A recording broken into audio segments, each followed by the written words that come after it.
पिछले एक हफ्ते में भारत में 3 बड़े डॉक्टरों की सडन डेथ हो गई है। डॉक्टर आदित्य बत्रा जो कि कार्डियोलॉजिस्ट थे, रोहतक के रहने वाले थे, director of his hospital, Holi heart hospital, अचानक मौत। और उसके अलावा बहरीच के doctor Vinod Kumar orthopaedic surgeon थे और सर्जरी करने के दौरान ही उनकी अचानक डेथ हो गई। और तीसरे डॉक्टर, पिछले एक हफ्ते की बात कर रहा हूँ, 27 साल के डॉक्टर विनोद कुमार भिंड, इनका नाम भी डॉक्टर विनोद कुमार ही है, और इमरजेंसी डिपार्टमेंट में ड्यूटी के दौरान सडन डेथ।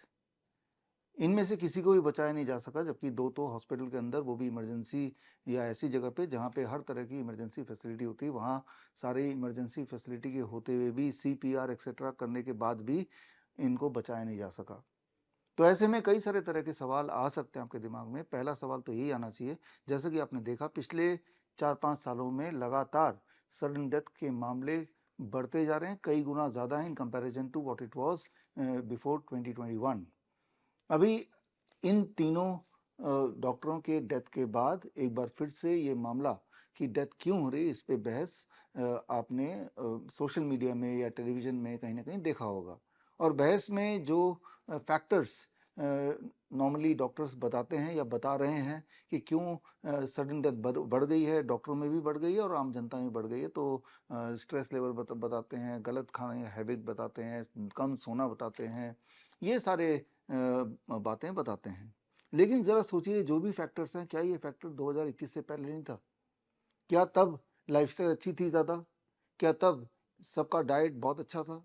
ये सारे वो फैक्टर्स हैं जो कि 2021 से पहले भी उतने ही थे जितने कि आज हैं। लेकिन एक फैक्टर जिस पे ध्यान दिलाना चाहते नहीं या ध्यान देते नहीं, या आंखें बंद कर ली है इन विश्लेषकों ने, वो है कोविड के 2 वैक्सीन्स। हमें ये याद रखना होगा कि 2021 के बाद कुछ भी नहीं बदला, सिर्फ एक चीज़ बदली कि भारत में अधिकतर पॉपुलेशन ने 2 खुराक लगा लिए हैं। ऐसा नहीं कि 2 खुराक जिन्होंने लगाए वो सबके सबकी डेथ होने ही वाली है या हो ही जाएगी, बट ऐसा ज़रूर है कि ये कोविड के वैक्सीन लगाने के बाद कई तरह की बीमारियां कई गुना बढ़ गई हैं। अगर आप भी उनमें से जिन्होंने कोविड के 2 डोज लगाए, तो आपको भली भांति पता है कि जैसा आपका शरीर 2021 से पहले था और 2021 के बाद, खास तौर पे ये दोनों कोविड के डोज लगाने के बाद, श्योरली वो शरीर आपका नहीं रहा होगा। ब्लड शुगर का बढ़ जाना अचानक से, या हड्डियों में हमेशा दर्द रहना, या फिर क्रॉनिक किडनी डिजीज़, कैंसर वगैरह, ये तो कई गुना ज़्यादा बढ़ गया है। महिलाओं में भी हर तरह की दिक्कतें, पीरियड्स की दिक्कत, वो एवरी थर्ड वुमेन में देखा जा रहा है आफ्टर 2021। इनफर्टिलिटी रेट भी कई गुना बढ़ गया है, इरेक्टाइल डिसफंक्शन भी कई गुना बढ़ गया है। तो ये सारे डेटा हैं, और इस डेटा को मैंने फाइंड किया from more than 3500 research papers. 3500 research paper इसके इर्द गिर्द छप चुके हैं। उन सब को जोड़ते हुए एक किताब हमने निकाली थी। किताब का नाम है वैक्सीनेटेड टू डेथ। ये किताब में आप पढ़ेंगे तो आपको यकीन हो जाएगा कि अभी खास तौर पे 2021 के बाद जो सडन डेथ के मामले आ रहे हैं, या फिर बीमारियां इतनी तेज़ी से बढ़ रही हैं, या इनफर्टिलिटी या इरेक्टाइल डिसफंक्शन इतनी तेज़ी से बढ़ रहा है, उसका एकमात्र कारण है, दैट इज़ कोविड के 2 खुराक।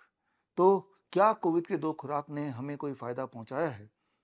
याद कीजिए, जो लोग मुझसे जुड़े हैं 2020 या उससे पहले से जुड़े हैं, आपको ध्यान होगा 2020 में ही, जबकि ये कोविड के वैक्सीन नहीं आए थे, तब से मैं बताता आ रहा हूँ through my books, through press conferences, या फिर इस तरह के वीडियोस के माध्यम से, या मेरे सेमिनार्स के माध्यम से, कि कोविड के वैक्सीन आएंगे तो आप लगाइएगा मत।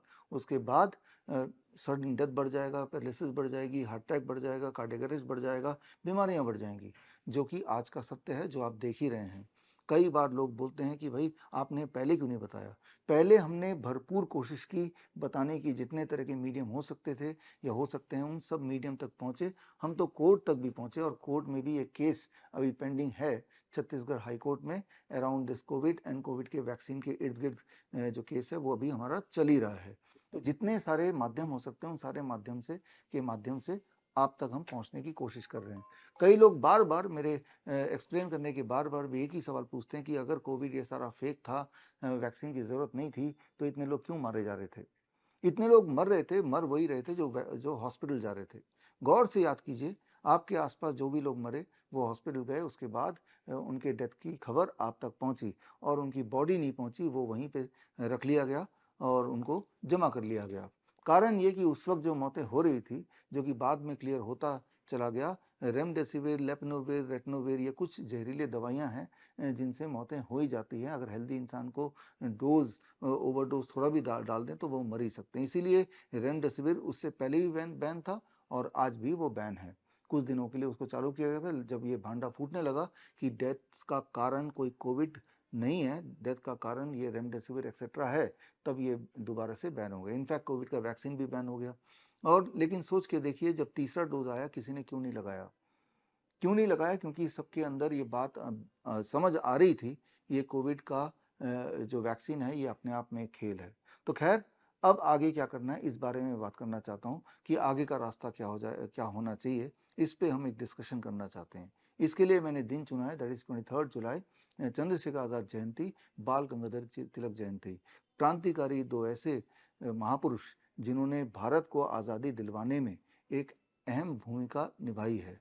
तो क्यों ना इस दिन हम एक डिस्कशन को आगे बढ़ाएं कि कैसे हम अपनी हेल्थ की आज़ादी पा सकते हैं। क्या उन्हीं डॉक्टरों के भरोसे पा सकते हैं जिन्होंने अपना खुद का हेल्थ का भी ध्यान नहीं रखा या रख नहीं पाए, या उन्हीं सारे प्रोटोकॉल को हमें फॉलो करना चाहिए? ज़रा सोच के देखिए कि अगर कोई हार्ट अटैक हॉस्पिटल के अंदर ही होता है, इमरजेंसी डिपार्टमेंट के अंदर होता है, तब भी बचाया नहीं जा सका, तो इससे आपको समझ आ जाना चाहिए कि ये जो सारा सिस्टम है, अगर हम समझते हैं ये फुल प्रूफ है, ये एविडेंस बेस्ड है, तो एविडेंस बेस्ड भी नहीं है और फुल प्रूफ भी नहीं है। इसके कुछ एविडेंसेस मैं आपको पेश करूंगा ऑन 23 जुलाई, और ऑल्टरनेटिव क्या हो सकता है उस पर भी हम डिस्कस करेंगे, वो भी मैं पेश करूंगा। तो 23 जुलाई सुबह 11 बजे आप मुझसे जुड़िए लाइव ओनली एट www.coronakal.tv पर, और बहुत सारे ऐसी इन्फॉर्मेशन आपको मिलेंगी, जो इन्फॉर्मेशन, जिस तरह की इन्फॉर्मेशन मैं पहले भी देता आया हूँ, जो आपके लिए बड़ी उपयोगी होगी। तो मैं आपका वेट करूंगा on 23 July at 11 AM only at www.coronakal.tv। All the best, thank you, जय हिंद। बड़ी से बड़ी बीमारी का आसान से आसान इलाज घर बैठे ही हो सकता है। अधिक जानकारी के लिए कांटेक्ट करें nearest doctor BRC clinic @home।